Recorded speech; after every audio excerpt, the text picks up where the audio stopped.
नमस्कार, आपण पाहत आहात N Marathi news. N Marathi news मध्ये आपले स्वागत आहे. पाहुयात बातमीपत्र आणि विस्तार. नमस्कार, आपण पाहत आहात एन मराठी न्यूज.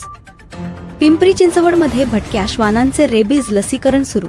नागरिकांनी सहकार्य करण्याचे महापालिकेचे आवाहन. पिंपरी चिंचवड शहरात भटक्या श्वानांमुळे होणारा रेबीजचा धोका टाळण्यासाठी महापालिकेने मोठी मोहीम सुरू केली आहे. पिंपरी चिंचवड महानगरपालिकेच्या पशुवैद्यकीय विभागाच्या वतीने एत्रा मिशन रेबीज अंतर्गत भटक्या श्वानांचे रेबीज प्रतिबंधक लसीकरण, जनजागृती आणि सर्वेक्षण सुरू करण्यात आले आहे.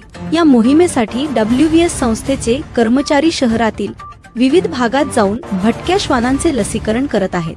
दररोज सकाळी 8 ते सायंकाळी 5 या वेळेत ही मोहीम राबवली जात असून आतापर्यंत 9,399 भटक्या श्वानांचे रेबीज लसीकरण करण्यात आले आहे. मात्र काही ठिकाणी लसीकरणाच्या कामात अडथळे निर्माण होत असल्याच्या तक्रारी महापालिकेकडे प्राप्त झाल्या आहेत. अशा प्रकारे कामात अडथळा आणणाऱ्या नागरिकांवर नियमानुसार कारवाई केली जाईल, असा इशाराही महापालिकेने दिला आहे. शहरात रेबीजचा प्रादुर्भाव रोखण्यासाठी ही मोहीम अत्यंत महत्त्वाची असल्याचे उपायुक्त संदीप खोत यांनी सांगितले असून नागरिकांनी लसीकरणासाठी येणाऱ्या कर्मचाऱ्यांना सहकार्य करावे, असे आवाहन करण्यात आले आहे. एन मराठी न्यूज साठी मुख्य संपादक नितीन कालेकर, पुणे.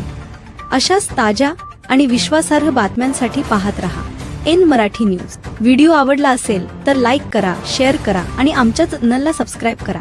बेल आयकॉन दाबायला विसरू नका, म्हणजे प्रत्येक ब्रेकिंग न्यूज तुमच्यापर्यंत सर्वात आधी पोहोचेल. धन्यवाद. आजच्या बातमीपत्रात इथेच थांबू. पाहत रहा एन मराठी न्यूज.